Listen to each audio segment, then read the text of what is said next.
रूप पाहता लोचनी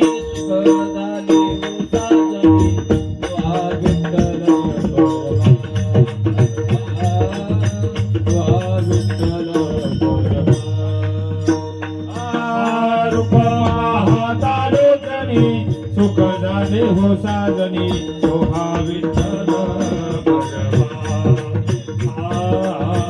रूप पाहता लोचनी सुख झाले हो साजनी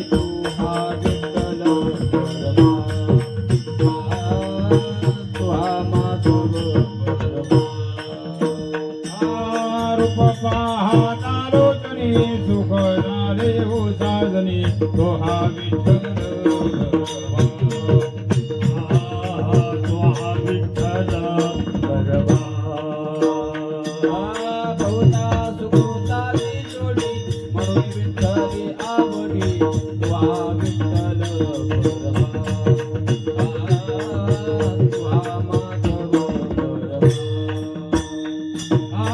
बहुता सुखताची जोडी म्हणून विठ्ठली आवडी तुआ विठ्ठल तुआ माधव बहुता सुखताची जोडी म्हणून विठ्ठली आवडी तुहा विठ्ठल सर्व सुखाचे आगर बाप रखुमा देवीवर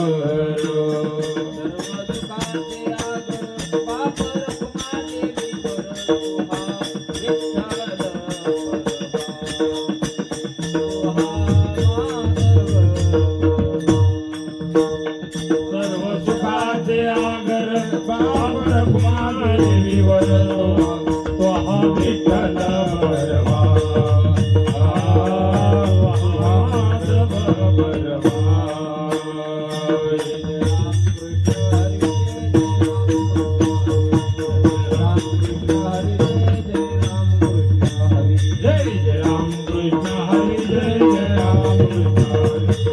हरि जय जय राम जय जय राम जय राम। जायाचे शरीर जाईल क्षणात जायाचे शरीर जाईल क्षणात जायाचे शरीर जाईल क्षणात गोपीनाथ पावेची गोपीनाथ पावेची गोपीनाथ पावेची संत सारे कृपेचे सागर संत सारे कृपेचे सागर तुम्ही संत सारे कृपेचे सागर संत सारे कृपेचे सागर रूप फार सांगा देवा निरूप फार सांगा देवा निरूप फार सांगा देवा अनाथ ज्ञानी कोणी नाही त्याला अनाथ ज्ञानी कोणी नाही त्याला अनाथ ज्ञानी कोणी नाही त्याला पाया पै विठ्ठला ठेवी माझ पाया पै विठ्ठला ठेवी पाया पै विठ्ठला ठेवी माझ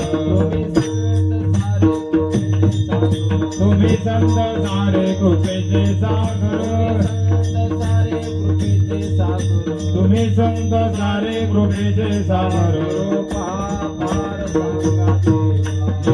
महाफार सांगा देवा महाफार सांगा देवा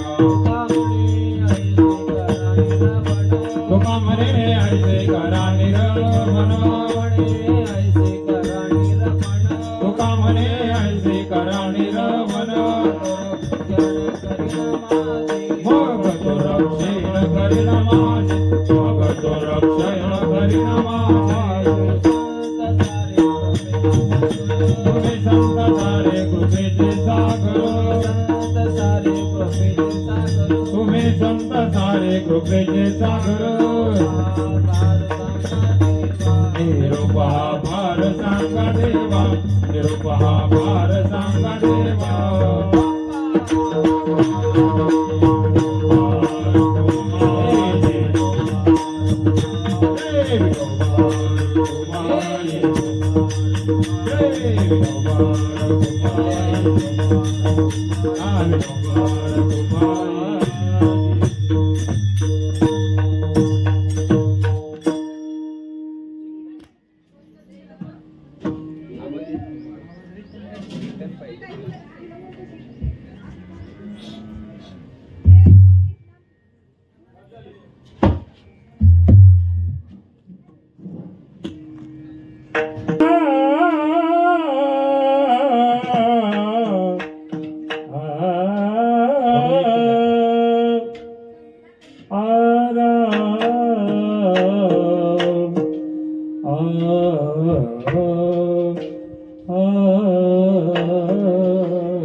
जायाचे शरीर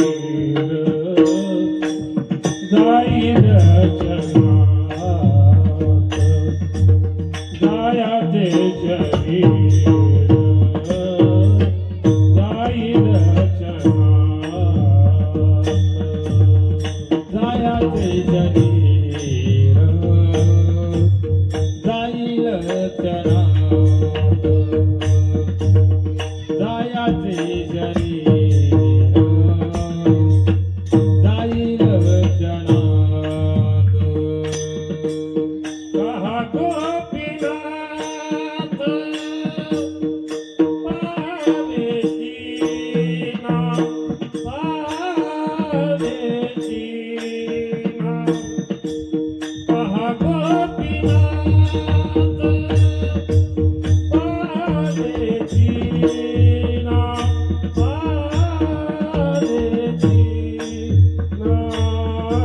तुम्ही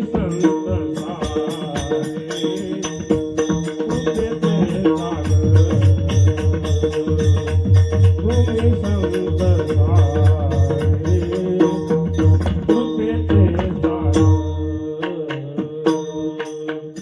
कहा गोपीनाथ पावेतीना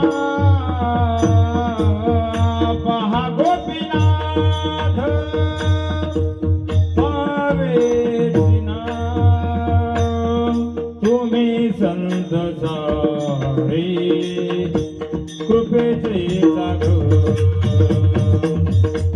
तुम्ही संत सारे कृपेचे सागर निरूप हा भार सांगा देवा सांगा देवा देवा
देवा सारा देवा निरोप सारा देवा सारा देवा तुम्ही संत सारे कृपेचे सागर तुम्ही संत सारे कृपेचे सागर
माऊली ज्ञानेश्वर महाराज की, जगद्गुरु तुकाराम महाराज की, संत सोपान देव महाराज की जय।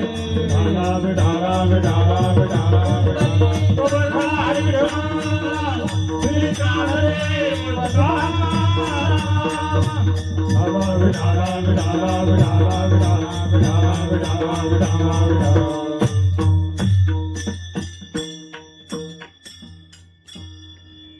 हॅलो याला आवाज दे, रिटर्न घे,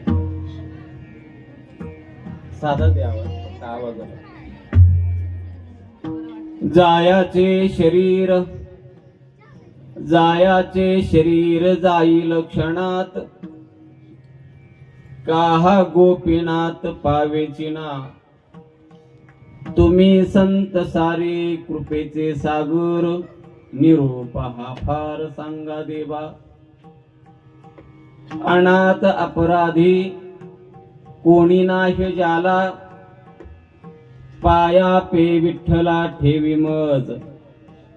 तुम्ही संत सारे कृपेचे सागर, निरोप हा फार संग देवा.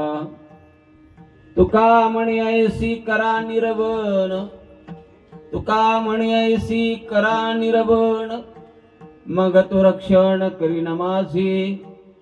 तुम्ही संत सारे कृपेचे सागर, निरोप हा फार सांगा देवा. ब्रह्मानंदम परमसुखदम केवलम ज्ञानमूर्ती, द्वंद्वातीतम गगन सदृशम तत्वमस्यादि लक्षणम, एकम नित्यमिमलमचलम सर्वादे साक्षीभूतम, भावातीतम त्रिगुणरहितम सद्गुरुं तम नमामि. नमो ज्ञानेश्वरा, नमो ज्ञानेश्वरा, निवृत्ती उदार सोपान देवा. मुक्ताबाई नमो त्रिभुवन पावनी, आदित्य जननी देवाची सेवे लागे सेवक झालो, तुमच्या लागुलो निज चरणा. ओ स्वामी तुकया देवा, यावरी न करावा विरमस्तक माझा पायावरी, यावर करी संतांच्या. नमो अगणित गुणा देवादी देवा, नमो अगणित गुणा देवादी देवा, माझ्या सोपान देवा. नमना तुझ माझ्या सोपान देवा. नमना तुझ माझ्या सोपान देवा. नमना तुझ माझ्या सोपान देवा.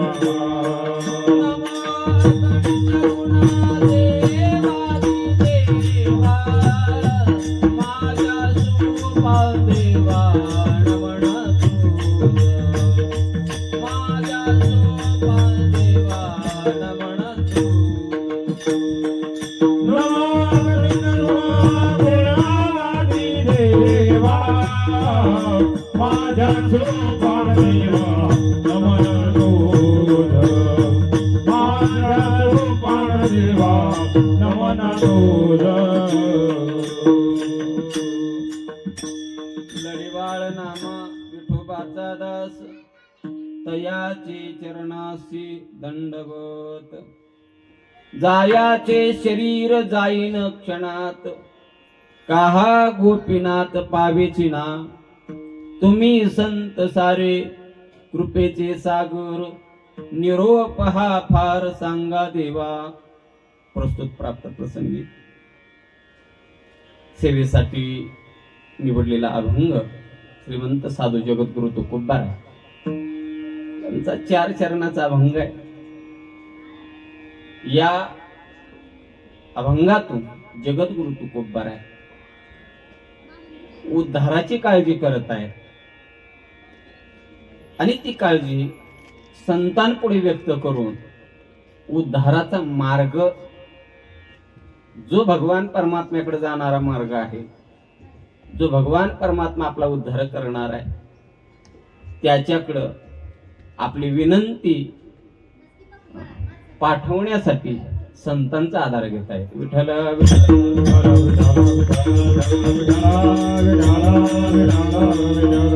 अभंगाचा सरळ सरळ भावार्थ पाहायचं झालं तर जगद्गुरु तुकोबारा सांगतात, हे शरीर असणार क्षणात जाणार आहे,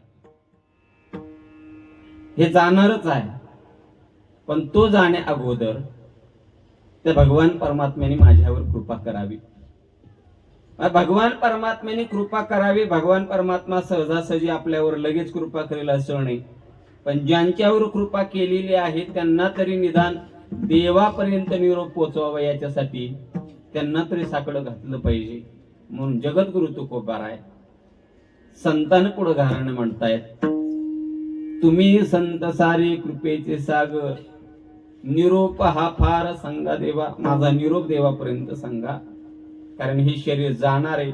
जायच्या अगोदर त्यांनी माझ्यावर कृपा करावी. का कृपा करावी याचं कारण सांगत असताना जगद्गुरु तुकोबार 3ऱ्या चरणामध्ये सांगतायत, माझ्यावर कृपा का करावी देवाने. कारण अनाथ अज्ञानी कोणी नाही ज्याला, पाया पे विठ्ठला ठेवी मज. मी अनाथ आहे, अज्ञानी आहे, मला कोणीच नाही. म्हणून एक काम कर, तू माझा स्वीकार कर आणि तुझ्या पायावरती मला ठेव, बस. याच्यापेक्षा काही करू नको. अशा प्रकारचा निरोप संत मंडळींनी तरी माझा भगवान परमात्म्याकडे पोच करावा. तुम्ही संत सारे कृपेचे सागर, निरोप हा फार सांगा देवा. आणि अशा पद्धतीचं माझं म्हणणं, माझा कळवळा, माझ्या अंतकरणातलं दुःख ते देवापर्यंत माझं गाराण असणार, तुम्ही देवापर्यंत पोचवा. तुका म्हणे ऐसी करा निरवण, मग तो रक्षण करीन माझे. तुम्ही संत सारे कृपेचे सागर, निरोप हा फार सांगा देवा. विठ्ठल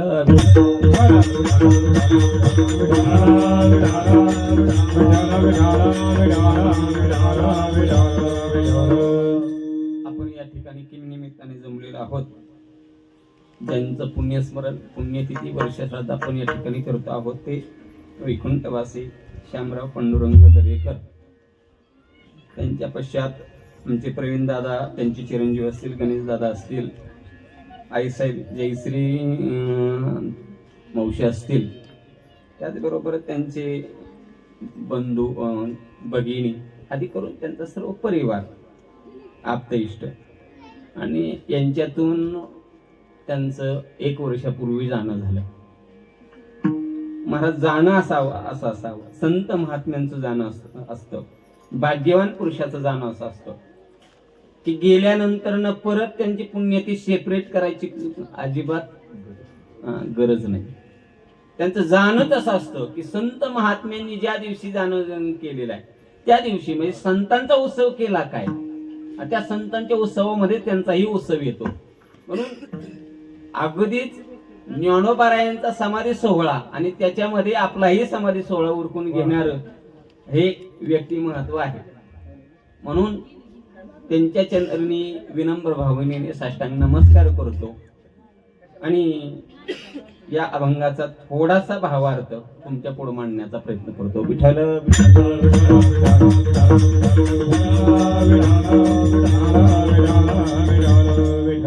जगद्गुरु तुकोबाराय गारण म्हणतात संतांपुढं. गारण हे आहे की माझा उद्धार व्हावा आणि उद्धार देवाशिवाय दुसरा कोण करणार नाही. मग त्याच्यासाठी देवाच्या जवळ कोण आहे, देवाला आपलंस करणार कोण आहे, ते संत मंडळी. त्यांच्याकडे का गारानं सांगितलं म्हणजे ती देवापर्यंत पोच करतात.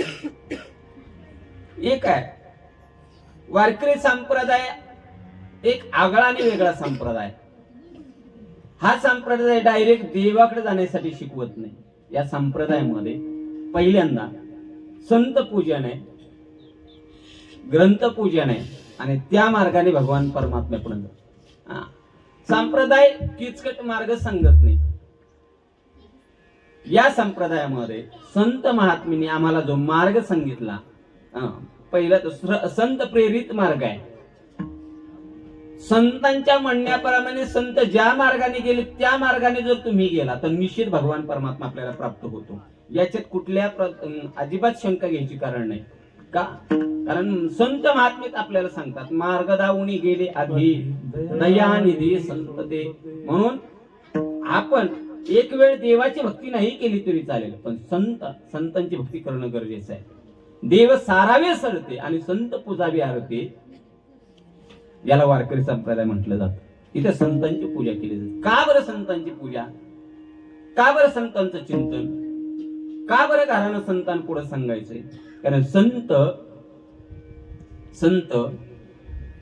हे करुणा करणार आहे, जीवावर उपकार करणारे आहेत, जीवाचं कल्याण करणार आहे. आपल्याला शेकडो प्रमाण सांगता येतील. संत आले इथं जगाच्या कल्याणा, संतांच्या विभूती. किती फायदे सांगू बरं संतांविषयी. आता संत हा माझा स्पेशल विषय आहे. संतांमुळे आपल्या जीवनामध्ये काय फायदे होतात? पहिलं, संत येतात कशासाठी? कल्याण करण्यासाठी. आपलं कल्याण कुणामुळे होतं? कुणामुळे होतं? शेजारच्या. कुणामुळे कल्याण होतं? आपलं कल्याण होत असेल तर केवळ परमार्थिक दृष्ट्या विचार करायचा प्रयत्न केला तर आपलं कल्याण फक्त संत करू शकतात. याच्यापेक्षा दुसरं कोणीही कल्याण करू शकत नाही. इथं देवाला सुद्धा कल्याण करणं जमणार नाही. इथं संत आपल्यावर उपकार करतात म्हणून जगामध्ये आपलं कल्याण करायचं असेल तर एकमेव उपाय संत आहे. संत आपलं कल्याण करतात. संत जीवावर उपकार करतात. बघा मोजा फायदे फक्त. एक कल्याण करतात. संत आपल्यावर उपकार करतात. काय उपकार करतात? शोधोनिया आले संत हिताहित जगाचे. आपलं हित करतात. हित देऊनी वाढविती. आपलं हित कशामध्ये आणि अनहित कशामध्ये हे केवळ संतांना कळतं. म्हणून संत आपल्याला हिता आणि अहिताचा विचार सांगतात बरं का. अजून काय सांगतात? जीवनामध्ये संसार करत असताना गांजलेल्या मनुष्याला सुखाचे फुंकर घालून सुखरूप करण्याचा प्रयत्न फक्त संत करतात बरं का. कारण आम्ही आमच्या संसारामध्ये संसार करत असताना शांत होत नाही, तर आपण संसारामध्ये तप्त होतो. काय होतो? माझं बोलणं कळतंय ना? तप्त होतो म्हणजे तापतो. जसा तुम्ही आता उन्हात बसून तापताय. संसाराच्या तापे तापलो मी देवा, तुकोबारांचं बोलणं आहे. आणि या तापण्याच्या हे तापमान, हे तापणं तुमचं कमी कोण करत असेल तर याच्यात देव करत नाही. त्रिविध तापाची झाली ओळख. त्रिविध तापाची झाली ओळख. त्रिविध तापाची झाली ओळख. त्रिविध तापाची झाली ओळख.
दूर करण्याचं काम फक्त संत महात्मे करतात. हा संतांचा जीवावरचा उपकार आहे महाराज.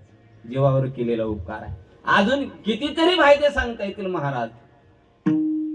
आपल्या सर्वांच्या पाठीमागे लागलेला काळ फक्त नामस्मरणाने, कुणाच्या? संत महात्म्यांच्या नामस्मरणाने बाजूला होईल.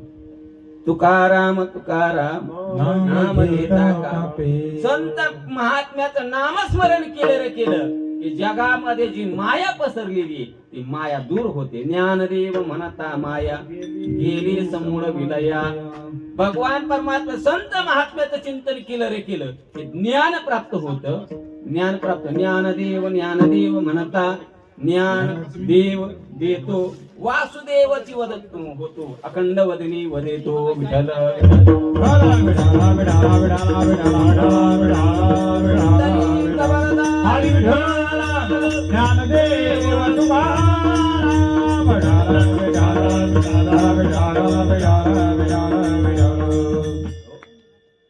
कितीतरी फायदे आपल्याला सांगता येतील महाराज. कितीतरी फायदे सांगता येतील. एक, जीवनामध्ये आत्यंतिक पाप झालं असेल तर त्या पापाचं क्षालन करायचं असेल ना, तर सज्जनांची नावे घेता घेता काय पुण्यवंत व्हावे. घेता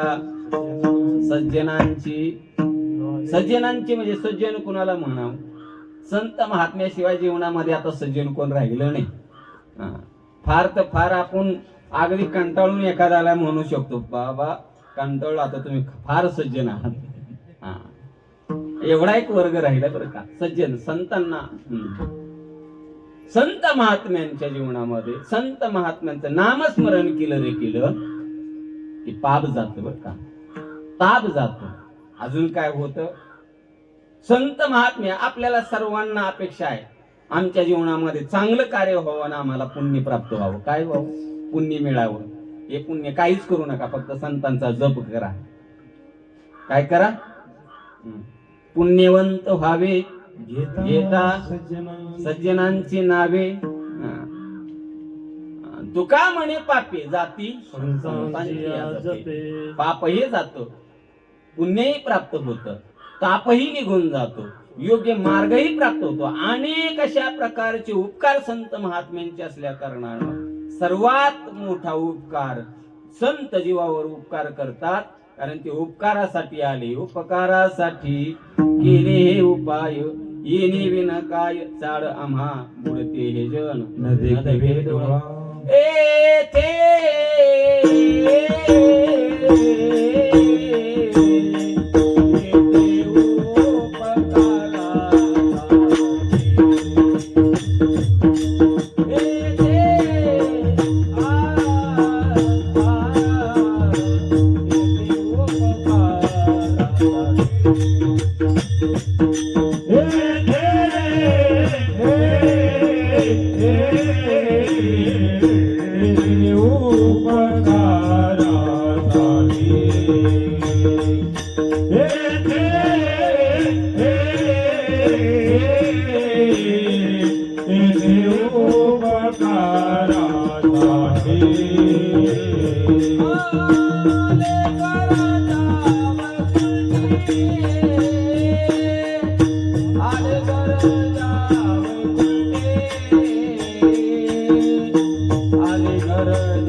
आले घरजा वैकुंठी उपकार करण्यासाठी आले.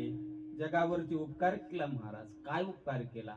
जगाला सुख कशामध्ये आहे, दुःख कशामध्ये आहे, आत्यंतिक दुःखाची निवृत्ती कशी व्हावी, परमानंदाची प्राप्ती कशी होईल, याचा सर्वचे सर्व मार्ग सांगितला असेल ते केवळ संतांनी सांगितलं. बरं का, केवळ संतांनी सांगितला. म्हणजे जीवनामध्ये संतांकडे जात असताना आपल्या उद्धाराची काळजी ज्याला कुणाला आहे त्याने संतांच्या चरणावर लागा. संतांचे चरणी म्हणे नाम याचे.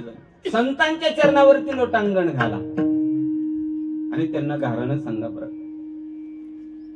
काय गाऱ्हाण आहे? सर्वात मोठं दुःख जीवाचं, सर्वात मोठं दुःख जन्माला आला, पण जन्माला आल्यानंतर उद्धारापर्यंत नाही गेला तर त्याला त्याच्या जीवनामध्ये पुन्हा जन्माला यावं लागतं, पुन्हा जन्माला यावं लागतं, पुन्हा जन्माला यावं लागतं. अगदी 2 वाजेपर्यंत, 12 वाजेपर्यंत, 2 वाजेपर्यंत मी जर म्हणत बसलो ना पुन्हा पुन्हा पुन्हा, तरी पण ते पुन्हाच यावं लागणार आहे. का बरं? कारण जीवनाचं आत्यंतिक कल्याण, जीवाचं आत्यंतिक कल्याण केवळ संत चरण आणि भगवत चरण, भगवत दर्शन याच्यामध्ये आहे. याच्या व्यतिरिक्त कुठेही नाही. आणि ते प्राप्त करण्यासाठी भगवान परमात्म्याने जे आयुष्य दिलंय त्या आयुष्यामध्ये आपल्याकडून संत सेवा आणि देवसेवा घडली पाहिजे. कधी करायची संत सेवा, कधी करावी देवसेवा, आपल्याकडे मन आहे महाराज. अजून अजून हातपाय चाललेत, व्यवस्थित चालले, तोपर्यंत संसार करून घेतला पाहिजे. एकदा का गाडी घाटाला लागली रे लागली की मग चला परमार्थाकडे. मग परमार्थाकडे आल्यानंतर काय होईल बरं? आम्हाला तर वारीमध्ये बरीच मंडळी भेटतात दिंडीमध्ये, महाराज आम्हाला वारीला यायचंय, वारीला यायचंय. मनुष्य वारीला कधी निघतो? एखादा भाग्यवान अगदी तरुण वयात हे जवळ हे सकळ सिद्ध आहे तोपर्यंत निघतो. जेव्हा गुडघ्याने घटस्फोट घेतलेला असतो तेव्हा माणसं वारीला निघण्याचा प्रयत्न करतात. जेव्हा जिभेने घटस्फोट घेतलेला असतो त्यावेळेस राम राम म्हणायला सुरुवात करतात. त्यावेळेस काय देव जवळ येईल का? नाही. राम राम यालाही म्हणता येत नाही, देव पण जवळ येत नाही. तो बी लांब लांब म्हणतो हा बी लांब लांब पळतो. जवळ यायचे काहीच कारण नाही. त्याच्यासाठी जवळ हे सकळ सिद्ध आहे. हात चालावया पाहिजे. परमार्थ करायचा असेल तर परमार्थाची सुरुवात आतापासून करावी लागते. परमार्थाची सुरुवात आम्ही परमार्थाची लवकर सुरुवात केली महाराज, तरी पण असं वाटतंय की खूप उशीर झाला. एक सांगू का तुम्हाला, झाडाला रोप लावल्यानंतर हळूहळू पाणी घालून मोठं केल्यानंतर अपेक्षा फळाची धरायची असते, पण ते फळ आपल्या हातात नाही कधी लागेल. ते झाडाच्या याच्यावरती त्याला उचित अशा प्रकारचा काळ आला की त्याला फळ लागली जातात. बर, ते फळ निश्चित आपल्याच पदरात पडेल असं नाही. आंब्याचं झाड असेल, चिंचेचं झाड असेल, कधीतरी मोहर लागल्यानंतर झाडाखाली जाऊन बसा, नंतर कळेल झाडाला मोहर किती होता आणि खाली किती आहे. त्यानंतर फळ लागण्याच्या टायमिंगला जर झाडापाशी जाऊन उभा राहिला तर त्यावेळेस कळतं आपल्याला मोहर किती होता आणि फळ किती लागलेले. कालांतराने फळ लागल्यानंतर काही दिवसांनी जा, फळ परिपक्व किती होत आहेत आणि किती खाली आधीच गळून पडलेत पक्वतेच्या अगोदरच, याचाही विचार करा. पक्वतेपर्यंत पोच होण्यासाठी त्याला धीर धरून देठ धरून तिथं राहावं लागतं आणि नंतर तो परिपक्वतेकडे. मध्यंतरीच जर एखादा आंबा खाली पडला, एखादी चिंच खाली पडली तर ती खाण्याची लायकीची नसते, आपल्या दुसऱ्या कुठल्या उपयोगीची येत नाही. परिपक्वता जीवनामध्ये महत्वाची आहे आणि परिपक्वता येण्यासाठी संसारामध्ये राहून आपल्याला परिपक्वता येणार नाही. संसारामध्ये राहून देव कळणार नाही, धर्म कळणार नाही, संत कळणार नाही. याच्यासाठी परमार्थात यावं लागतं. परमार्थामध्ये आल्यानंतर परमार्थातच काय यायचं? कारण मनुष्य जीवनामध्ये अनेक धन कमवतो, पण ते धन मात्र सतत कमवत राहावं आणि सतत गमवत राहावं. संसारामध्ये एक नोट आता हातामध्ये आली ना तर ती नोट बाजारात गेली परत तीच नोट हातात येईल, मात्र येते नाही महाराज. ते चंचल आहे. आणि खरं सांगू का, धन तुमचंच नाही, धन आपलं नाही. हे काळाचे धन कुबेराचे, हे काळाचे धन कुबेराचे, हे काळाचे धन कुबेराचे, हे काळाचे धन कुबेराचे.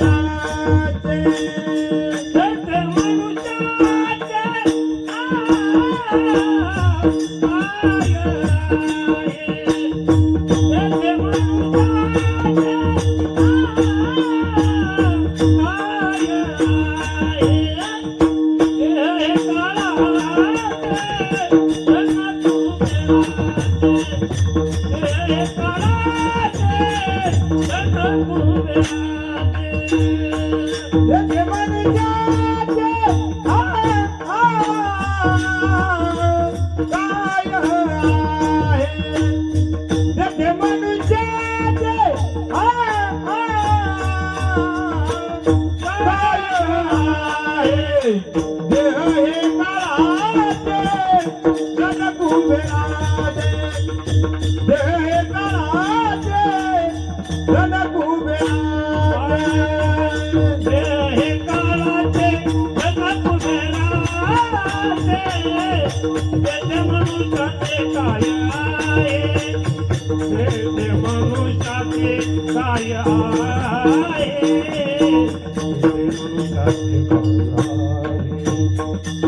हे काळाचे धन कुबेराचे त्याचे मनुष्याचे काय आहे ते मनुष्याचे काय आहे ते मनुष्याचे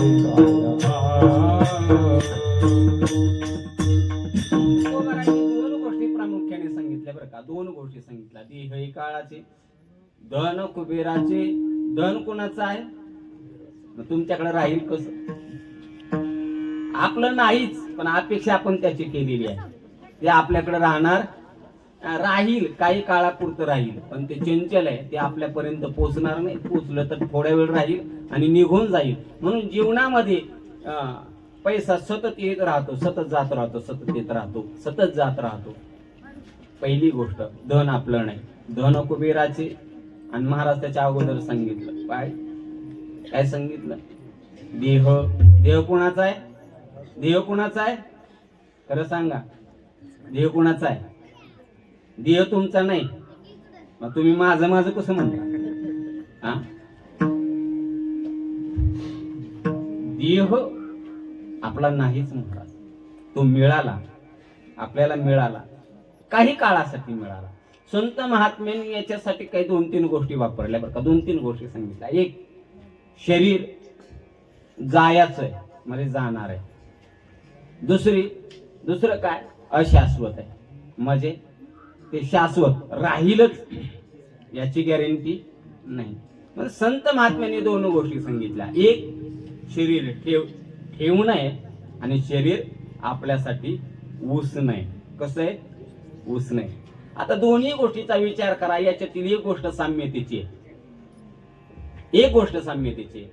ठेवायला दिलेला असो किंवा ऊस न दिलेला असो, परत शेकी जाती त्याला देणे लागे, शेकी जाती त्याला देणे लागे, शेकी जाती त्याला देणे लागे, शेकी जाती त्याला देणे लागे.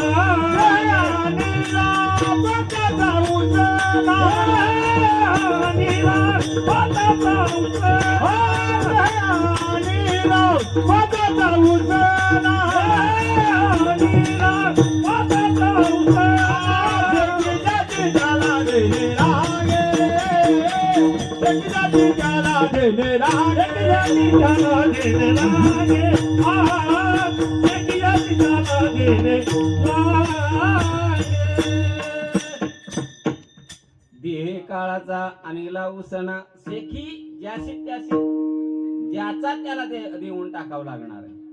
देह 5चे झाले, 5पासून आणलेला आहे. 13ला त्याचा विचार करा ज्ञानेश्वरीतल्या, म्हणजे कळेल देहावर कुणाकुणाचा अधिकार कसा कसा आहे. आणि मी तिकडे जात नाही. असो, महाराज सांगतात ऊस नाही. दुसरी गोष्ट, हे कसा आहे? ठेवण्यासाठी दिले आपल्याला. उसना आणलेला ठेवण्यासाठी दिलेला. ठेवण्याला एखादी वस्तू तुमच्याकडे ठेवण्यासाठी दिली तर ती जपून ठेवावी. जर आपलं काय त्याच्यामध्ये आडत असेल तर त्याच्यापासून ते पूर्ण करून घ्यावं आणि असलेली वस्तू परत ज्याची त्याला देऊन टाकावी. पण आम्ही उसना आणलेला आहे हे आम्हाला कळतंय, हे ठेवण्यासाठी दिलेलं आहे हेही कळतंय, पण परत देण्याची वासना.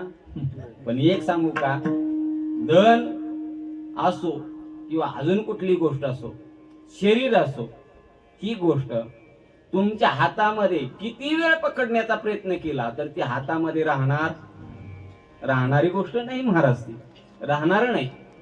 कितीही धरून ठेवण्याचा प्रयत्न करा, आजपर्यंत कुणाचा देह शिल्लक राहिला? कुणाचा राहिला नाही महाराज.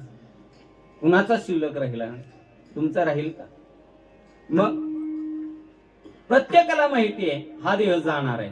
देह जाणार, जाणार त्यासी ते सर्व पाठ आहे आपलं, ते काय सांगायची गरज नाही. काय वर्ष श्राद्ध म्हणलं की हे प्रमाणे येणारच महाराज. त्याच्याशिवाय वर्ष श्राद्ध होतच नाही. पुढे जाऊन सांगतो हे जाणारच आहे महाराज. जायाचे ठेवणे हे ठेवणं आहे, जवळ ठेवू नका, पण लगेच पण देऊ नका. देण्या अगोदर आपलं हित करून घ्या. कारण शरीर मिळालेलं आहे, दिलेलं आहे, ते किती काळापुरतं मिळालंय, किती काळापुरतं ठेवणे आपल्याकडं हे मात्र आपल्याला कोणालाही अद्याप माहिती नाही. आपण सर्वांनी बर्थडे डेट, आता हे डेट म्हटलं जातं, डेट म्हणजे काय याचा अर्थ इंग्लिश मध्ये पाहून घ्या तुम्ही. येण्याची तारीख प्रत्येकाने लिहून ठेवली, पण जाण्याची तारीख मात्र आपल्या कोणालाही लिहिता येणार येते का? नाही महाराज, नाही लिहिता येणार. मग येण्याचा दिवस निश्चित झाला हे आपल्याला आल्यावर कळालं, तसं गेल्यानंतरच कळणार आहे आपला दिवस फिक्स झाला म्हणून. मग त्याच्या अगोदर प्रत्येकाला माहिती आहे जाणं निश्चित आहे, जायचंच, एक दिवस जाणारच आहे, एक दिवस मरावंच लागणार आहे, एक दिवस देह पडणारच आहे. घडी घडी काळ वाट याची पाहे, घडी घडी काळ वाट याची पाहे, घडी घडी काळ वाट याची पाहे, घडी घडी काळ वाट याची पाहे. अजून किती आहे अवकाश, अवकाश, अवकाश. अजून किती आहे अवकाश, अवकाश, अवकाश. हरिमुखी गाता हरपली चिंता, हरिमुखी गाता हरपली चिंता, हरिमुखी गाता हरपली चिंता, हरिमुखी गाता हरपली चिंता, हरपली चिंता. नाथ बाबा सांगतात देह काळाचे घडी घडी काळ वाटू याची पायी. अजूनही किती आहे अवकाश, काळ वाट पाहतोय आपली. किती वेळ आहे, अजून किती वेळ आहे. ज्ञानोबराती याच्या पुढे जाऊन बोलले महाराज, तुम्ही गर्भामध्ये प्रवेश केला ना तेव्हापासूनच काळ तिथं राहिला. तुम्ही एकटे राहत नाही गर्भामध्ये, तुमच्या बरोबर तुमच्या पाठीमागे नेण्यासाठी आलेला काळ पण तिथे लगेच लगेच काळ तुमच्या पाठीमागे आहे. म्हणून घडी घडी, घडी म्हणजे क्षणाक्षणाला तो वाट पाहतोय. अजूनही किती आहे अवकाश. मग आपल्याला नेण्यासाठी काळ टपलेला आहे, कळते ना, आपल्याला नेण्यासाठी काळ टपलेला आहे, म्हणजे कधीतरी जाणारच. मग याच्या अगोदर, तो जाण्या अगोदर आपल्या जीवनाचं सार्थक करून घेणं हे मात्र आपलं कर्तव्य आहे. आपलं सार्थक झालं पाहिजे, आपल्या जीवनाचं कल्याण झालं पाहिजे. आपण आतापर्यंत माझ्या मुलीचं, माझ्या बाळीचं, माझ्या बाळ्याचं, या साऱ्यांच्या कल्याणामध्ये आपल्या कल्याणाचा पार कचरा करून टाकला. मरणाधी सावध व्हावे, मरणाधी सावध व्हावे, मरणाधी सावध व्हावे,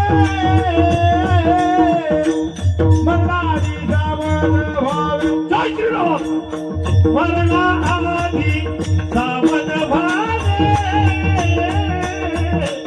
मरणाधी सावध व्हावे, हे मरणाधी सावध व्हावे, हे मरणाधी सावध व्हावे. कीर्ती करोनी मरावे, कीर्ती करोनी मरावे.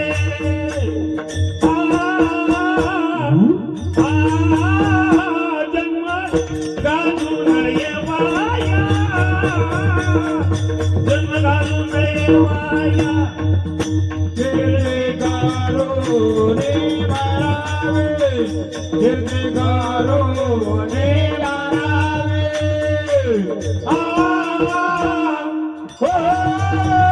जन्म घालू नये वाया, जन्म घालू नये वाया, घालू नये वाया. जन्म घालू नये वाया. जन्म वाया जाण्या अगोदर आपण कीर्ती करावी. आपण काय करावी? कीर्ती करावी. नंतर जाणार आहे महाराज, जाणार आहे. एक सांगू का, ते किती वेळा जाईल सांगता येत नाही. ज्ञानोबाला सांगतात, मासी पंख आखडी तव हे सरे, मासीने पंख हलवावे. एवढ्या एक क्षणाचा विलंब लागत नाही ते जाण्यासाठी. मग याच्या अगोदर हे जाणारच आहे ना. हे अनमोल अशा प्रकारचं शरीर प्राप्त झालं, देह प्राप्त झाला. याच शरीरामध्ये येण्याचे शरीरा येणे सरे, किंबहुना झारी चिरापडे. ज्ञानोबरांच्या या ओवीप्रमाणे या शरीरामध्ये आल्यानंतर आता पुन्हा जन्मालाच यायचं नाही. किती वेळा जन्मा यावे, नित्य व्हावे. कधी पुनरपि जननम पुनरपि मरणम पुनरपि जननी जठरे जन संसारे खल दुसतारे कृपया पारे पाहि मूर भज गोविंद भज गोविंद. किती वेळा जन्मा यावे, नित्य व्हावे. कधी महाराज कितीतरी जन्माला यायचं, मरायचं, जन्माला यायचं. हे रहाट गाडग तुकोबारा सांगतात. या संसारातून सुट्टी कधी होती माहितीये का तुम्हाला? तुका म्हणे माळ गुंतली रहाटी आणि गाडग्याची सुट्टी फुटली. या रहाटातलं गाडग जोपर्यंत फुटत नाही तोपर्यंत राठातून त्याला सुटका नाही. तसं आपलं मडकं फुटल्याशिवाय आपली सुट्टी. मग ते फुटण्या अगोदर सावध होई बापा, चुकवी 84च्या कृपा. पुन्हा जन्म मरणातीत व्हायचं असेल तर तुम्ही या शरीरामध्ये आला ना, तर एक करा. हे शरीर जाणार आहे, हे क्षणभंगूर आहे, न कळता जाणार आहे. म्हणून महाराज सांगतात, जायाचे शरीर जाईल क्षणात. मग त्याच्या अगोदर का हा गोपीनाथ पावेची ना. महाराज का हा भगवान परमात्माला प्राप्त होत नाही? हे जाणार आहे, हे दुःखात कोटार असणार, पडणार आहे कधीतरी. कितीतरी संसारामध्ये धडपड धडपड धडपड करण्याचा प्रयत्न केला ना महाराज, तरी सुद्धा हे धडपडत. आपली पळपळ कधी आहे? आपली पळपळ कितीपर्यंत आहे, कुठपर्यंत आहे? आपण करतो ना संसारामध्ये धडपड धडपड धडपड. आपली धडपड थांबत नाही. हे धडपडत पण धडपड थांबत. पण एक सांगू का, हे धडपडण्या अगोदर बाकीची धडपड करण्यापेक्षा का हा गोपीनाथ पावेची ना, त्या भगवान परमात्मा का प्राप्त होत नाही याचा विचार आता केला पाहिजे महाराज, केला पाहिजे. तो विचार करत असताना जीवनामध्ये तो ज्याला प्राप्त झाला ना त्याच्याकडे विनवणी करावी लागेल. कारण असा आपण प्राप्त करण्यासाठी गेलो तर तो आपल्याला प्राप्त होत नाही. मग त्याच्यासाठी काय करावं लागेल? महाराज सांगतात, आम्ही विचार केला का हा गोपीनाथ पार्वतीची नाव. मग याच्यासाठी आपल्यावर कृपा करणारे, आपल्यावर दया करणारे, आपल्या हितासाठी आलेले, आपल्यावरती नितांत प्रेम करणारे, जीवाचं कल्याण करणारे, उपकार करणारे जे संत महात्मे आहेत त्यांना हात जोडावं आणि त्यांना हात जोडून सांगा, तुम्ही संत सारे कृपेचे सागर, तुम्ही कृपा करणारे आहात. आणि एक सांगू का, संतांनी कृपा केली रे केली. मी थोडस आता वेगाने जातो बरं का, कारण माझे टायमिंग अगदी कमी आहे. संतांनी कृपा केले तर या संताचे हे देणे कल्प तरो गुणी गुणे, परिसा परिसा गागलेने चिंता मनी ठेंगणा. या संताचं देणं कृपया केली संत जनी, माझी अलंकारी लिवाणी, कृपा लागिली कीर्तनी, माझी असणारी मती कीर्तनामध्ये लावून दिली. एवढा उपकार संत महात्म्यांनी केला. मग माझ्यावर एक कृपा करा, माझ्यावरती कृपा करा. तुम्ही संत सारे कृपेचे सागर, एक काम करा, तुम्ही असणारे देवाच्या जवळ आहात आणि माझं कल्याण करणारा भगवान परमात्मा तो माझ्यावर कृपा जर करायची असेल तर त्याच्यासाठी तुमच्याकडूनच निरोप गेला पाहिजे बरं का, तुमच्याकडूनच निरोप गेला पाहिजे. मग याच्यासाठी काय करावं लागेल? तुकोबाराय संतांकडे विनंती करता, तुम्ही संत सारे कृपेचे सागर, देवाला निरोप सांगा. आता देवाला निरोप सांगायला संतच का पाहिजेत? कारण दुसऱ्यांची मती तिथं कुंठित होते महाराज, दुसऱ्याची मती तिथं कुंठित होते. का बरं? इतरही देवाच्या बरोबर आहेत, देवाच्या जवळ आहेत, त्यांच्याकडे जाऊन चालत नाही महाराज. का बरं? कारण देवाच्या जवळ ती राहा जरी असेल तर देवापर्यंत निरोप सांगण्याची जी हिंमत आहे ती त्यांच्यामध्ये नाही बरं, त्यांच्यामध्ये नाही. हा, तुम्हाला सांगू का, जगद्गुरु तुकोबारायांनी अनेकाकडे विनंती केली होती, नाही असं नाही, आपल्या सर्वांच्या पाठातला अभंग आहे म्हणून सांगतो. तुकोबारा पहिल्यांदा गरुडाकडे गेले आणि गरुडाला विनंती केली, मला देवाचं दर्शन, देवाला जाग करा, माझं हित व्हावं अशी माझी इच्छा आहे, तो निरोप देवापर्यंत पोचवा. परंतु गरुडाने सांगितलं, मी वाहन आहे, मी देवापर्यंत, देवाला कुठेही नेतो, देवाला माझ्या वरती आरूढ करून कुठेही नेण्याचं काम आहे, पण देवाजवळ राहून देवाला प्रश्न विचारण्याचं काम माझं नाही, देवाला निरोप सांगण्याचं काम माझं नाही. गरुड गेला, गरुडाचे पायी वेळू हेवी वेळ वेगी आणावा तो हरी मदतीनं अति उदरी. मग जवळ कोण आहे? लक्ष्मी आहे. चला लक्ष्मीला विचारा. लक्ष्मीने सांगितलं, पाय धुवावयाच्या दैवा पात्र झाली. माझ्याकडे फक्त पायच हातात येत, बाकीचं काही नाही, बाकीचं काही नाही. लक्ष्मी फक्त पायाची दासी आहे. पायी लक्ष्मीच्या हाती, पायी लक्ष्मीच्या हाती, पायी लक्ष्मीच्या हाती, पायी लक्ष्मीच्या हाती, पायी लक्ष्मीच्या हाती, तिची आवे का कुलती, पायी लक्ष्मीच्या हाती, म्हणून यावे का कुल, पायी लक्ष्मीच्या हाती, म्हणून यावे का कुलती. आनावा स्वारी वेगी, आनावा स्वारी वेगी, आनावा स्वारी वेगी, आनावा स्वारी. लक्ष्मी मातेकडे गेले, पण लक्ष्मी माते सांगते की माझ्या हातामध्ये फक्त पायाचं दास्यत्व आहे, मी देवापर्यंत नाही जाऊ शकत. लक्ष्मी देवापर्यंत गेले, देवाला माळ घालण्याचा प्रयत्न केला, पण देवाने लक्ष्मीला आवेरलं होतं, बाजूला सारलं होतं. देवाने सांगितलं, अहम भक्त पराधीन, मी भक्ताच्या पराधीने, मी तुला काही देऊ शकत नाही, आता जागाच मोकळी नाही. लक्ष्मीने सांगितलं, काही करा पण माझा स्वीकार करा. एक जागा शिल्लक आहे. कुठली जागा? पाय. तुला पाय धुवावे लागते. लक्ष्मी पाय धुवावयाच्या दैवा पात्र झाली, ते सुख होईना पण मिळावं म्हणून पायाकडे गेली लक्ष्मी. मग अजून जवळ कोण आहे? अजून एक जवळ आहे, शेष. तो का म्हणे शेषा, भगवान परमात्मा शेष म्हणतो, मी झोपतो तिथं निवांत राहतो, भगवान परमात्मा माझ्यावर आरोहण करतात, शयन करतात. पण एक सांगू का, अजून भगवान परमात्मा पाहिला नाही, परमात्मा बघितला नाही मी. तुम्ही जागे करा म्हणता, पण मी जागा करू शकत नाही. का?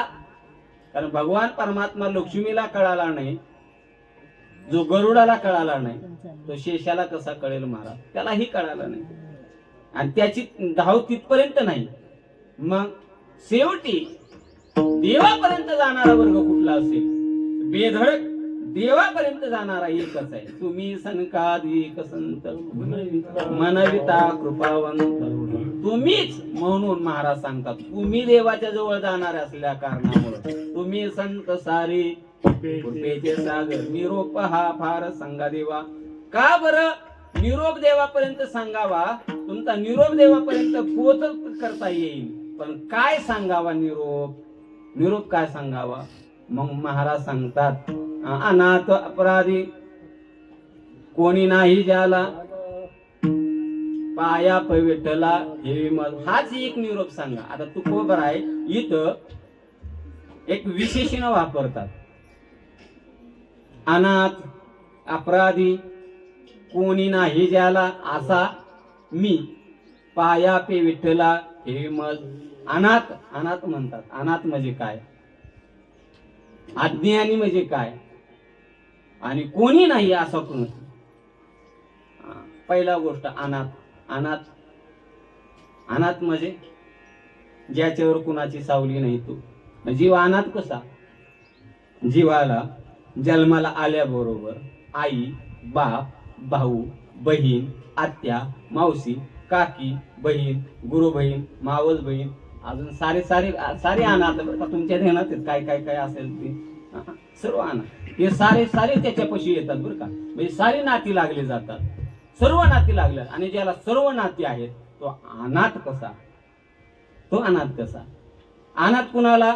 ज्याला कोणच नाही. महाराज पुढे सांगतात कोणीच नाही त्याला काय म्हणावं? अनाथ म्हणावं. त्याला अनाथ म्हणायचं. महाराजांना कोण नव्हतं का? नव्हतं का? सांगू का तुम्हाला? हे सारे असतात म्हणून तर जीव अनाथ असतो.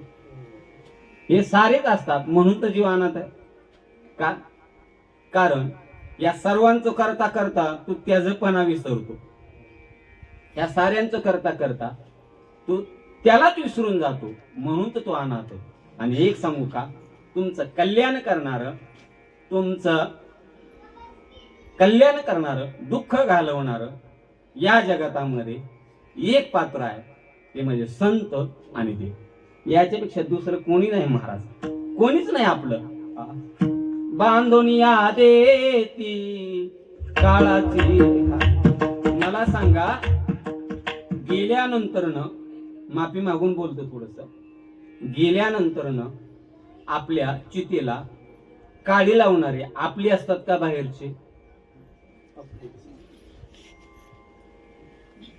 इकडे काय वेगळं आहे का थोडं? आपण किती जरी प्रेम केलं तरी उद्धारापर्यंत येण्याचं सामर्थ्य आपल्याकडे नाही.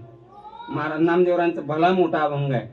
अंतकाळी मी परदेशी ऐसे जाणोनी माणूसी म्हणून ऋषिकेशी शरण आलो तू जसे. अभंग पाहून घ्या.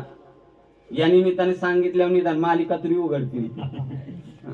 नाही तर संध्याकाळी टीव्हीवरच्या मालिका सकाळी उठल्या की रानातल्या मालिका चालूच आहेत आपल्या महाराज. याच्यात उद्धाराचं कुठंच काही येत नाही, कुठंच काही येत नाही महाराज.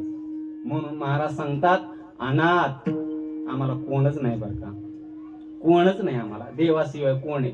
आणि मला सांगा, खूप संकटाच्या काळामध्ये आपण कुणाला हाका मारतो? हाका कुणाला मारतो? देवालाच हाका मारतो. म्हणजे देवाशिवाय आपल्याला दुसरं कोणी नसल्या कारणानं आपण अनाथ, अपराधी, पतित आगळा, परिपाय वेगळा नका करू. अनाथ अज्ञानी, अनाथ आहे, अनाथ मला कोणी नाही, तुम्हीच आमचे नाथ व्हा, देवाला सांगतात. अज्ञानी, अज्ञानी या संसाराचं ज्ञान ग्रहण करता करता तुझ्यापर्यंत येण्याचा मार्ग ते ज्ञानच प्राप्त झालं नाही. अज्ञानी आणि कोणी नाही ज्याला. मला कोण आहे? कोणीच नाही. आणि एक सांगू का, या तिन्हीची गोळा बेरीज करून एक दृष्टांत सांगतो पुढे जातो. मला सांगा, ज्या वेळेस गर्भामध्ये आपला प्रवेश होतो, प्रथम केला गर्भीवास, काय ते सांगावे. त्या गर्भामध्ये ज्या वेळेस आपण प्रविष्ट होतो त्यावेळेस मला सांगा, त्या गर्भातून सोडवण्यासाठी, सुटका करण्यासाठी आपल्यातले किती जण येतात? बर, त्या गर्भामध्ये राहताना किती जण असतात? तो जीव एकटाच आहे, तिथं एकटाच आहे, म्हणजे अनाथ आहे, त्याला तिथं कोणी नाही. बर, त्याला बाहेर पडल्या यायचं असेल तर भगवान परमात्म्याला करुणा भावी. या एक वेळा करू या दुःखा वेगळे दुरितांचे जाळे उगवून बाहेर करण्यासाठी त्याला करुणा भाकावी लागते. तिथून सोडवणारा त्याच्याशिवाय दुसरा कोणीच नाही. आणि एवढं सर्व करून सुद्धा तो जीव इथं आल्यानंतर आधी येताना ओरडतो देवाच्या नावाने, इथं आल्यानंतर तो ओरड क्या क्या रडतं ना ते पोरग, नाही तरी ती चिमटा घेऊन काहून पण रडायला होते. का बरं? ते सांगतं केव्हा केव्हा देव विचारतो, अरे गर्भातून बाजूला त्या दुःखातून बाहेर काढत असताना तूच म्हणला होता ना, आठवीन पाय हा माझा नवस तिथं करायला सुरुवात केली महाराज. मरस तोपर्यंत नवस करत राहतो, मरस तोपर्यंत नवस चालू आहे त्याचे.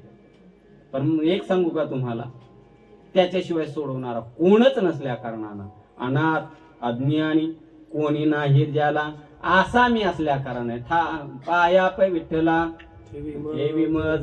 म्हणून मला त्या भगवान परमात्म्याच्या पायावरती ठेवा. संत तुम्ही संत सारे कृपेचे सागर निरोप हा फार सांगा मज.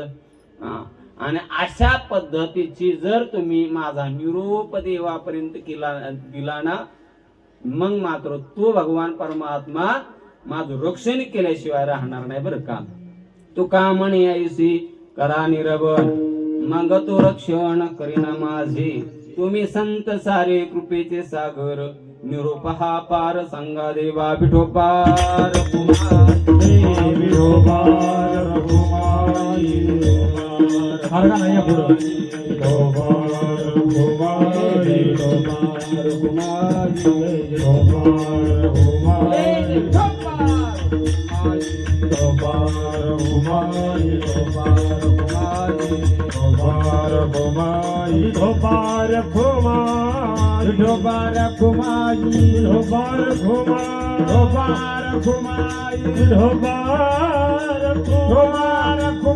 विठोबार घुमाई कुंडली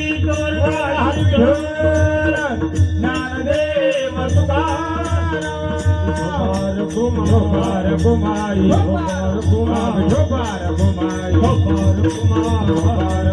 विठोबार घुमाई विठोबार घुमाई हरि विठोर ज्ञानदेव तुकाराम घुमाई बार घुमाई बार घुमाई बार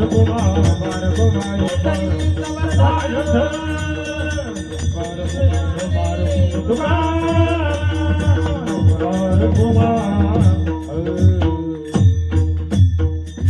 जायाचे शरीर जाई लक्षणात काह गोपीनाथ पावेचे ना तुम्ही संत सारे कृपेचे सागर निरोप हा फार सांगा देवा अनाथ अपराधी कोणी नाही ज्याला अज्ञानी कोणी नाही ज्याला पाया पै विठ्ठला ठेवी मज तुम्ही संत सारे कृपेचे सागर निरोप हा फार सांगा देवा तुका म्हणे ऐसी करा निरवण मग तो रक्षण करीन माझे तुम्ही संत सारे कृपेचे सागर निरोप हा फार संग देवा यथामती यथा अवकाशी अभंगावरती धावते चिंतन करण्याचा प्रयत्न केला जीवन जगत असताना जीवनाच्या वाटेवरती शरीर पडणारे शरीर जाणारे त्याला काळ खाणारे हे सर्व गोष्टी सांगून झाल्या आणि त्याच्या अगोदर आपल्या जीवनामध्ये आपलं कर्तव्य काय हे आपल्याला कळायला पाहिजे कर्तव्याची दक्षता आपल्या जीवनामधील आपलं कर्तव्य काय आहे हे जोपर्यंत जाणून घेत नाही तोपर्यंत आपलं जीवन जगणं व्यर्थ आहे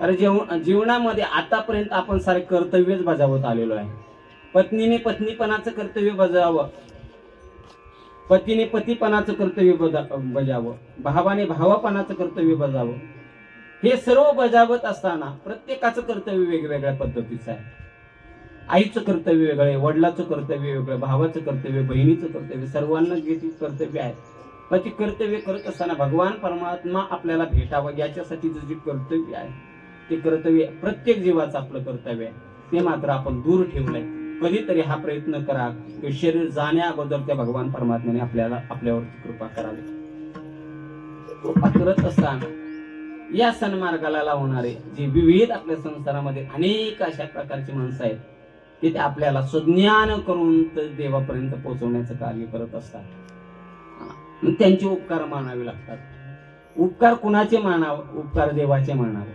उपकार कुणाचे मानायचे उपकार संतांचे मानायचे अजून सामान्य दृष्टीने विचार केला तर उपकार आईचे बी मानावेत आईचे आणि वडिलांचे पण मानावेत उपकार सर्वजण करत असतात महाराज पण याच्यावर अनन्य साधारण उपकार कोण करत असतील याच्यामध्ये आईचं हृदय वडिलांचं हृदय भगवान परमात्मा आणि संत परमात्मा हे आपल्यावरती उपकार करणारे आहेत त्यांचा आपल्यावरती उपकार आहेत महाराज त्यांचे उपकार आहेत म्हणून जीवनामध्ये आई जी प्रेम करते जीवनामध्ये तेवढं प्रेम करणारी दुसरी कोणी आपल्याला मिळत नाही कर्तव्य लक्ष बाप असणारा आपल्यावर जेवढं प्रेम करतो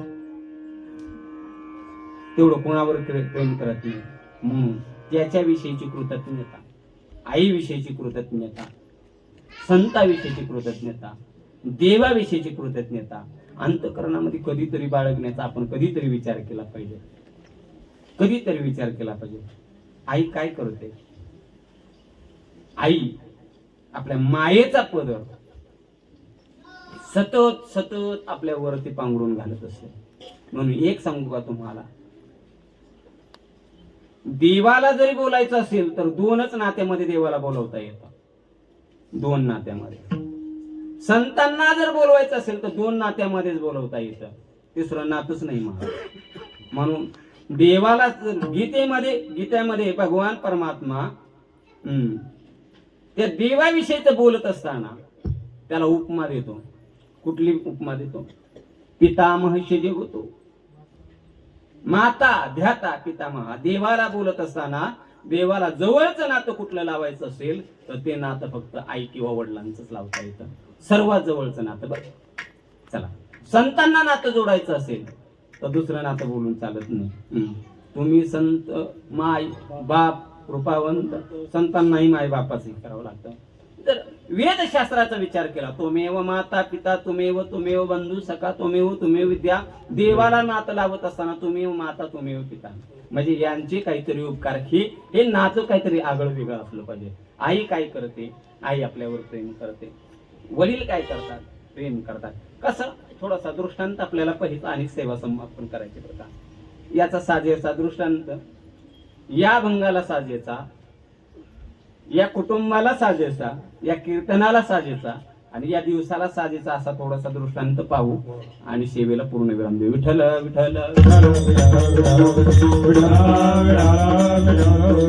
बाप काय करतो या शब्दावरती थोडस चिंतन करायचा प्रयत्न करेन. ऐका, थोडस लक्ष द्या. अगदी 10 मिनिटांमध्ये. आळंदी क्षेत्र आहे आणि आळंदी क्षेत्रामध्ये ज्ञानोबारायांचे वडील विठ्ठल पंत, आईसाहेब रुक्मिणी माता, अगदी संसार सुरू झाला आणि संसार सुरू होत असताना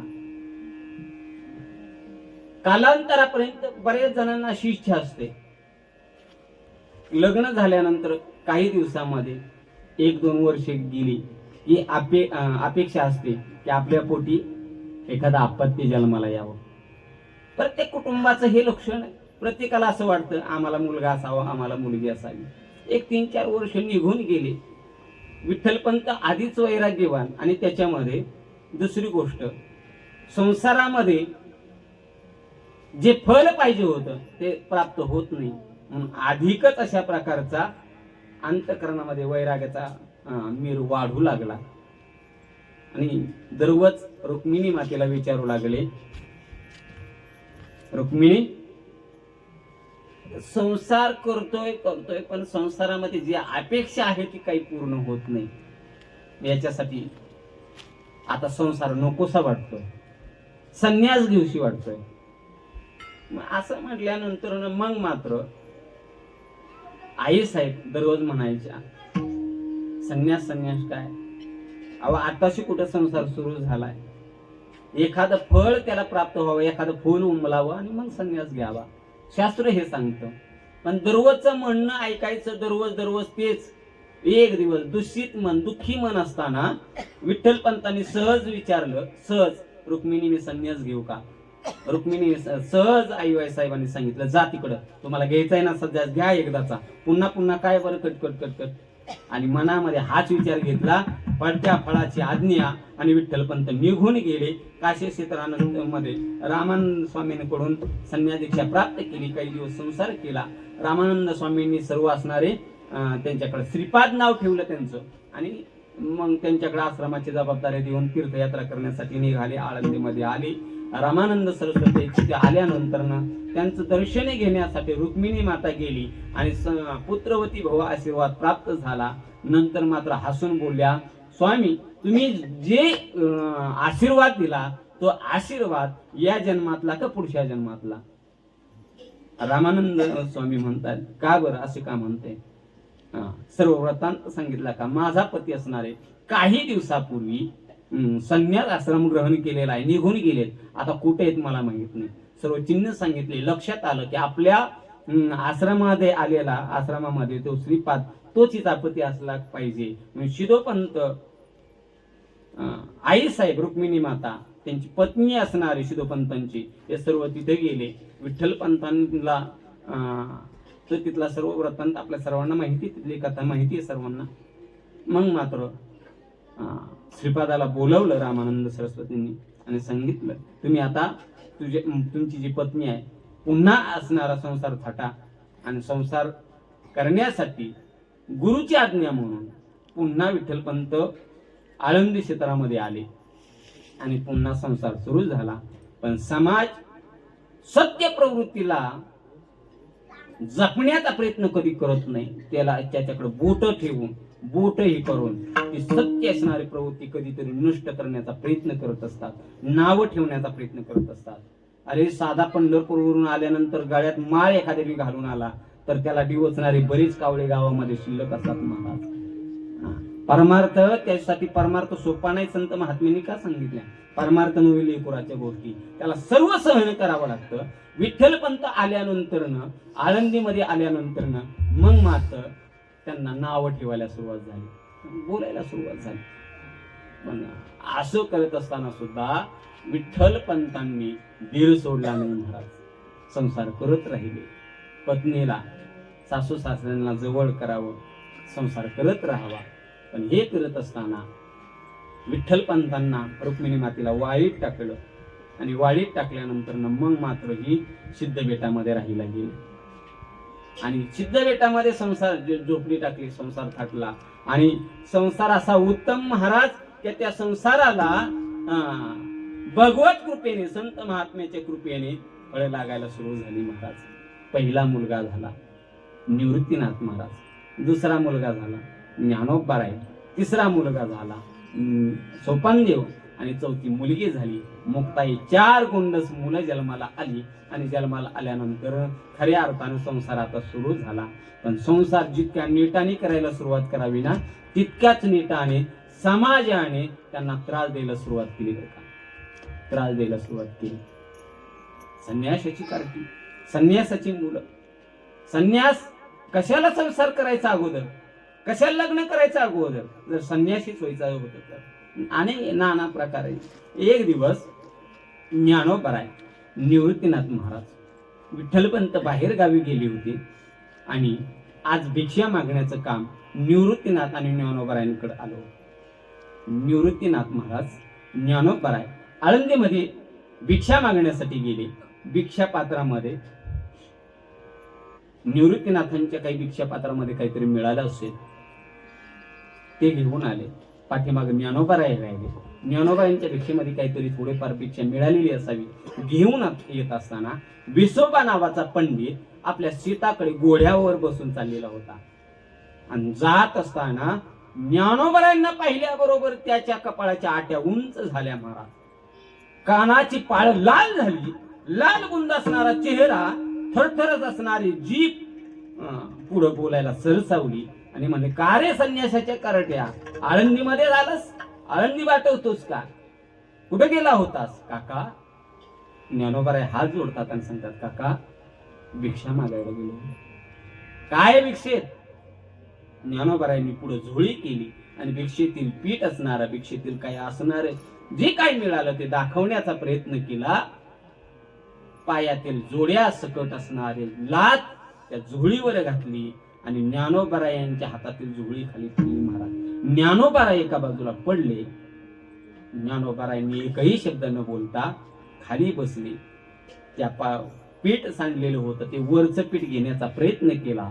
विसोबा पंडित खाली उतरले महाराज आणि जे पीठ ज्ञानोबाराय घेत होते त्या हातावरती लात मारली आणि ते पीठ असणारं मातीमोल करून टाकलं. ज्ञानोबारायांनी झोळी तिथंच टाकली, ते पात्र तिथं टाकलं आणि पळत पळत सिद्धबेटात गेले. आणि पळत सिद्धबेटामध्ये पळत जाऊन झोपडीमध्ये आई उभी होती. आईच्या कमरेला मिठी मारली. ज्ञानोबाराय रडतात पाहिल्यानंतर आई सर्व कळवळलं महाराज. काय झालं ज्ञान, काय झालं? ज्ञानोबारायांनी असलेला वृत्तांत सर्व सांगितला आणि सर्व वृत्तांत सांगितल्यानंतर आई साहेबांचा पारा चढला महाराज. संध्याकाळी विठ्ठलपंत आले. विठ्ठलपंत आल्याबरोबर, काय हो, कधी आपल्या मुलाचं कल्याण होणार? कधी आपल्या मुलांना ब्राह्मण म्हणून जगता येईल? कधी आपल्या मुलांची मुंज होईल? चढलेल्या पाऱ्याच्या मध्ये विठ्ठलपंतांना नाना तऱ्हेने रुक्मिणीला बोलल्यानंतर विठ्ठलपंतांनी सांगितलं, रुक्मिणी उद्याच काय असेल ते मोक्ष लावू. आणि असं म्हणल्यानंतर मग काय बापाचं कर्तव्य असतं, मुलांना चांगलं हित व्हावं, चांगली वागणूक मिळावी, म्हणून आळंदीमध्ये गेले, ब्रह्मवंदांना सर्वांना सांगितलं आणि ब्रह्मवंदांना सर्वांना सांगितल्यानंतर दुसऱ्या दिवशी सभा भरली आणि सभेमध्ये निर्णय ठरला, मुलांना जातीमध्ये घेता येईल, पण जातीमध्ये जर घ्यायचं असेल तर त्याच्यासाठी तुम्हाला प्रायचित्त घ्यावं लागेल. असं म्हटल्यानंतर मग ते प्रायचित्त काय आहे, काय प्रायचित्त आहे? देहांत प्रायचित्त. विठ्ठलपंतांनी तो कागद गुंडाळला, हातामध्ये घेतला. संध्याकाळी 7 वाजलेले होते. रुक्मिणी माता झोपडीच्या बाहेर येर झारा घालत होत्या. अशा वेळेस विठ्ठलपंत आले आणि रुक्मिणी मातेला आनंद झाला. आईसाहेब पुढे सरसावल्या, हातामध्ये पाणी दिलं, पाय धुण्यासाठी पाणी दिलं, पिण्यासाठी पाणी दिलं. विठ्ठलपंतांना एका जागेवर बसल्यानंतर हळूच विचारलं, का हो, झाला का निर्णय? हो रुक्मिणी, अगदी निर्णय झाला बर का? झाला? बर. काय दिला ब्रह्मवंदांनी निरोप? तो कागद हातातला होता, तो कागद पुढे सरसावला आणि रुक्मिणी मातेला सांगितलं, रुक्मिणी, तुला वाटतं ना आपल्या मुलांचं कल्याण व्हावं, तुला वाटतं ना आपल्या मुलांचं मौंची बंधन व्हावं, मग एक करावं लागेल, एक करावं लागेल. तर त्या आवाजामध्ये विठ्ठलपंत रुक्मिणी म्हणतात, रुक्मिणी, आपल्याला निघावं लागेल. कुठे जायचं? ब्रह्मवंदांनी लिहिलेलाय. काय सांगितलं ब्रह्मवंदांनी? तुम्हाला देहांत प्रायचित्त घ्यावं लागेल. देहांत प्रायचित्त घ्यावं लागेल. जसे वीज कळकळावी तसे अंतकरणामध्ये लहर उठली, घळघळ डोळ्यातून अश्रू निर्माण झाले. रुक्मिणी, निघावं लागेल आपल्याला. निघायचं, होलिका, निघावं लागेल आपल्याला. थांबा, माझ्या मुलांना एकदा पाहू द्या, मला डोळे भरून पाहू. झोपडीचा दरवाजा उघडला. निवृत्तीनाथ झोपलेले होते. निवृत्तीनाथांनी ज्ञानोबा झोपलेले होते. सोपानदेव झोपलेले होते. आईसाहेब झोपलेल्या होत्या. झोपडीमध्ये जावं, आईचं अंतकरण. निवृत्तीनाथांच्या तोंडावरून हात फिरवा. हात फिरवला तोंडावरून. ज्ञानोबारांकडे पाहिलं. ज्ञानोबारांच्या तोंडावरून ते हात फिरवला. सोपानदेवांच्या तोंडावरून हात फिरवला. आईसाहेबांकडे पाहिल्यानंतर मुक्ता आईसाहेबांकडे पाहिल्याबरोबर रुक्मिणी मातेला जो महाराज हुंकार दाटला. महाराज, आपल्या पदराचा गोळा असणारा तोंडामध्ये घालावा, पटकन झोपडीच्या बाहेर यावं. झोपडीचा आवाज झाला. निवृत्तीनाथ दादा जागे झाले. आई, कुठे चालला? विठ्ठलपंतांनी निवृत्तीनाथांना जवळ घ्यावं आणि सांगावं, बाळा, ही आपली शेवटची भेट बर का, ही शेवटची भेट. असं का बोलताय बाबा? अरे तुमचं कल्याण व्हावं याच्यासाठी असणारा आळंदीकरांनी निर्णय दिलेला, पैठणकरांनी निर्णय दिलेला, याची अंमलबजावणी करण्यासाठी आम्हाला देहांत प्रायचित्त घ्यावं लागेल आणि जावं लागेल. कडकडून निवृत्तीनाथांनी आईला मिठी मारली, बाबांना मिठी मारली. जोपर्यंत चालत चालली होते तोपर्यंत, जोपर्यंत ते दिसतात, जोपर्यंत त्यांची सावली दिसते, तोपर्यंत निवृत्तीनाथ महाराज त्यांच्याकडे पाहत राहिले. महाराज पाहत राहिले. आकृती निघून गेली. झोपडीमध्ये आले, बसले झोपडीमध्ये. दोन्ही हात असणारे आपल्या गुडघ्यावर टेकवले आणि आई वडिलांचा लळा असणारा पाहून रडायला सुरुवात केली. महाराज, तो हुंदका कुठं ज्ञानोबारांच्या कानावर पडतो ना पडतो, तेवढ्यात ज्ञानोबारा जागे झाले. दादा, काय झालं? हातातील कागद ज्ञानोबारांकडे दिल्या बरोबर ज्ञानोबारांनी निवृत्तीनाथ महाराजांना मिठी मारली. तो गलबला ऐकून सोपानदेव जागे झाली. सोपानदेव जागे झाले आणि आई साहेब जाग्या झाल्या बरोबर झोपडीमधील कालवा. महाराज, काय असेल? आई वडील निघून गेले. त्या झोपडीमध्ये या 4 भावंडांव्यतिरिक्त तिसरं चौथं कोणी नव्हतं महाराज. काय दुःख असेल, काय दुःख असेल. आळंदीतील एकही मनुष्य त्या झोपडीमध्ये काय झालं हे डोकवण्यासाठी आला नाही महाराज. मुक्ताई जागी झाली, जवळ घेतलं, ज्ञानोबारायांना जवळ घेतलं, निवृत्तीनाथ खाली बसले, मांडी घातली. ज्ञानोबारांना सांगतात, ज्ञानोबा दररोज तुला आईच्या हातून खावं लागतं ना, दररोज तुला आईच्या मांडीवर बसून जेवावं लागतं ना. बघ ना, आज ही मांडी आहे ना, याच मांडीवर बसून तुला जेवावं लागेल. मुक्ताई, तुला आईने भरवल्याशिवाय जेवायला येत नाही ना. आज मी तुला भरवतो, आज मी तुझी आई आहे. बसवलं महाराज एका मांडीवरती जेवू घालवलं. काय आयुष्य असेल महाराज, हे आयुष्य करत करत करत करत असणार. असं हे सर्व काही दुःख भोगत असताना बाप आपल्यासाठी काय करतो याचं उत्तम उदाहरण असेल तर आमचे विठ्ठलपंत आहेत बरं का, आमची आई साहेब आहे, रुक्मिणी माता आहे. हे कर्तव्य त्यांनी पूर्ण केलं महाराज.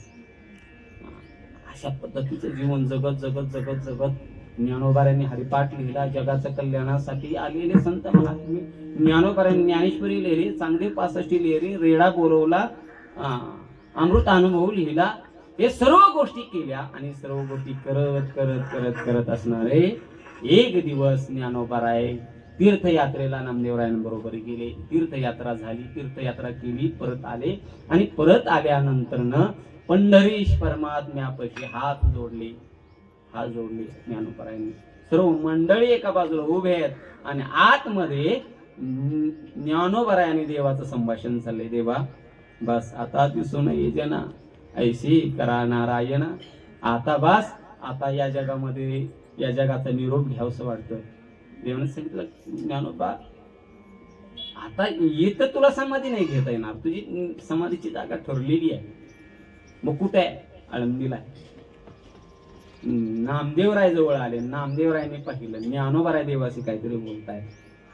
मग सांगितलं अशाशी ठरलेलं आहे. कार्तिक शुद्ध एकादशी, ती एकादशी असणारी पंढरपूरची होईल आणि नेमेलिया दुसरी म्हणजे कार्तिक वद्य असणारी एकादशी आहे. त्या एकादशीला त्या ठिकाणी समाधी सोहळा उरकेल. मग मात्र पंढरीचा पोहा आला अलंकापुरा. मग अलंकापुराला तिकडे सर्व मंडळी, संत मंडळी, पुंडलिकराया सहित सर्व मंडळी आली. ज्ञानोबारायांचा उत्सव कुणी केला असेल, महाराज आमचा उत्सव कुणी करतं, कोण करतं आपला उत्सव? कोणीच नाही महाराज करत. केला तर एक दिवस आपला उत्सव करायचा, तो पण कसा करायचा ते. पण देवाचा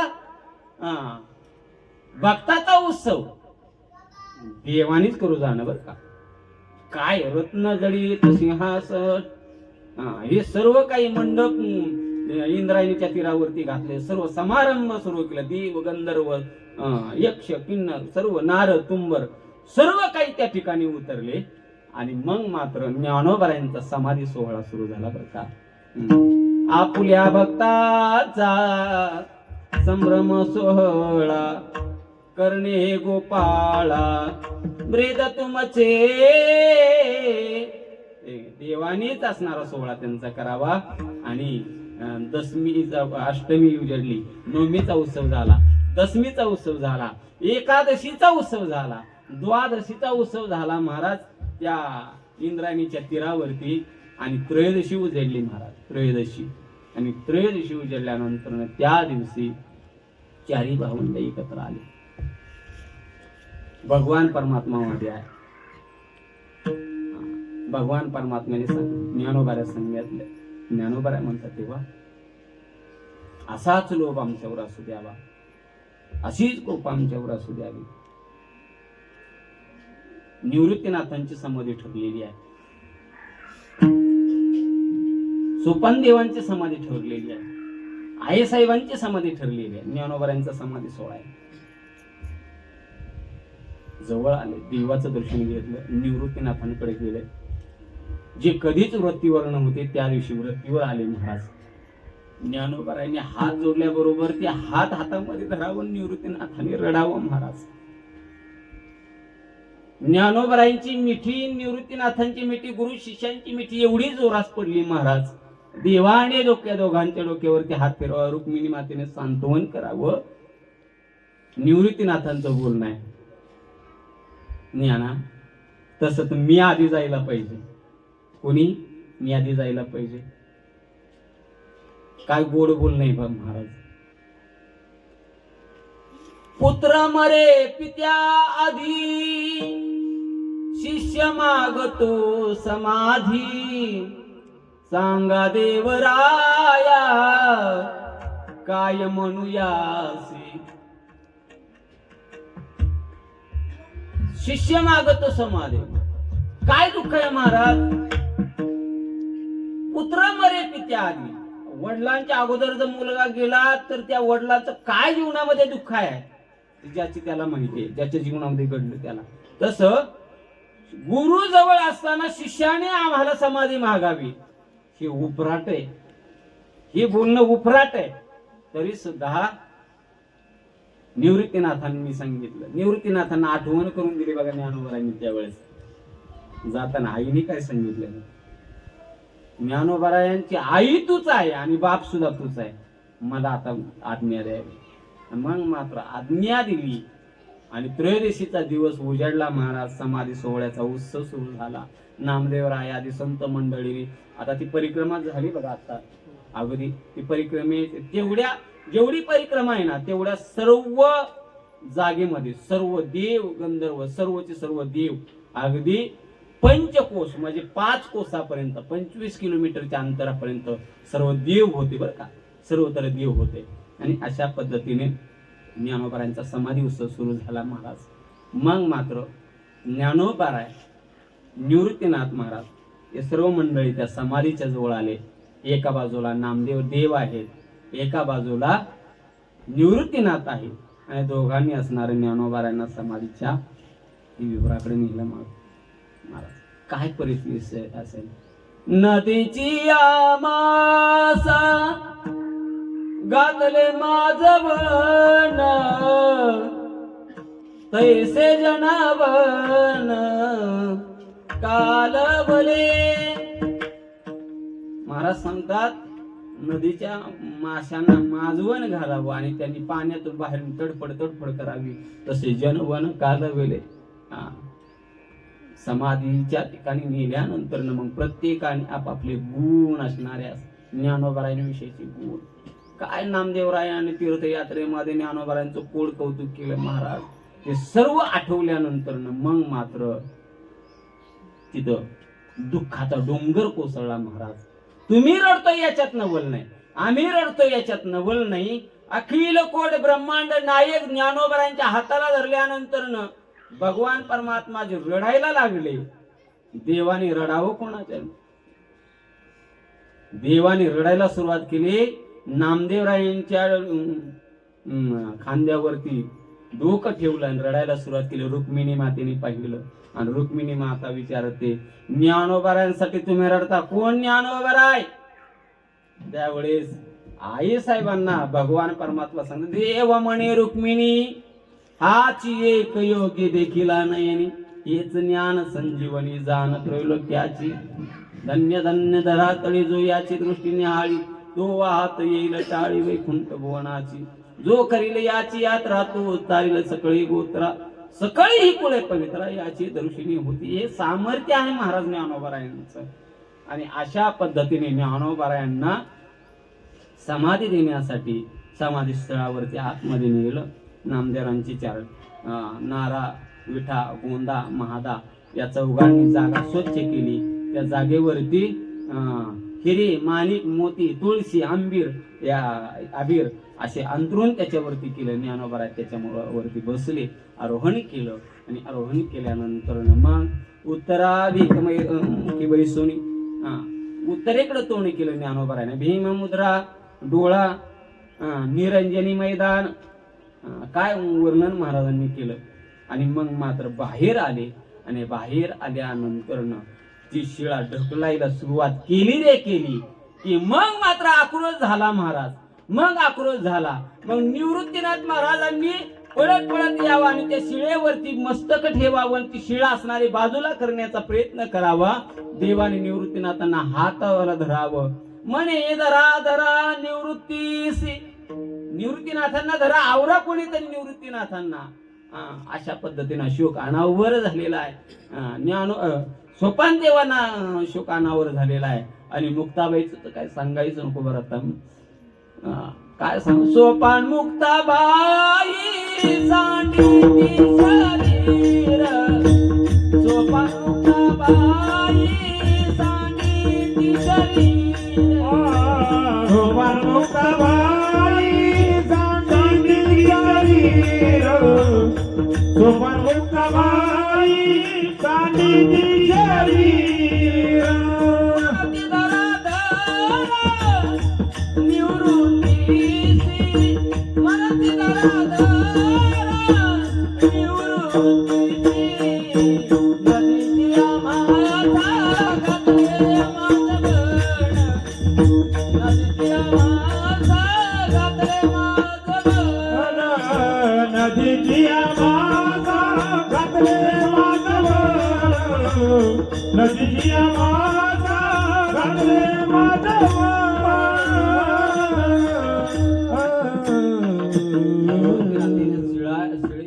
मिठी मारल्या बरोबर पाठीमागचे आमचे सोपान देव महाराज असतील, आई साहेब असतील, पळत सुटल्या महाराज. यांना आवरता आवरता महाराज नामदेवराय, देव, पुंडलिक या सर्वांनी त्यांची समजूत घातली. महाराज ज्ञानोबराय असणारे त्या ठिकाणी समाधीच अशा प्रकारचे नामदेवराय म्हणतात. नामा म्हणे आता लोपला दिनकर, नामा म्हणे आता लोपला दिनकर, नामा म्हणे आता लोपला दिनकर, नामा म्हणे आता लोपला दिनकर, नामा म्हणे आता लोपला दिनकर.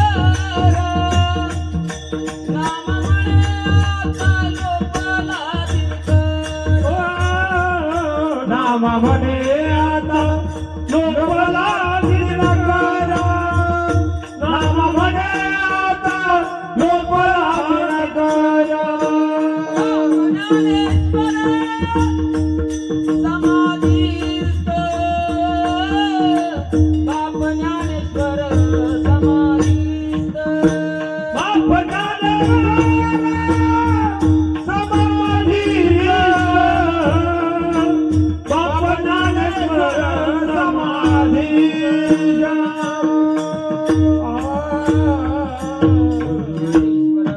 माऊली ज्ञानराज महाराज ज्ञानेश्वर माऊली ज्ञानराज माऊली महाराज ज्ञानेश्वर माऊली ज्ञानराज माऊली तुकाराम ज्ञानेश्वर माऊली ज्ञानराज माऊली तुकाराम ज्ञानेश्वर माऊली ज्ञानराज माऊली तुकाराम.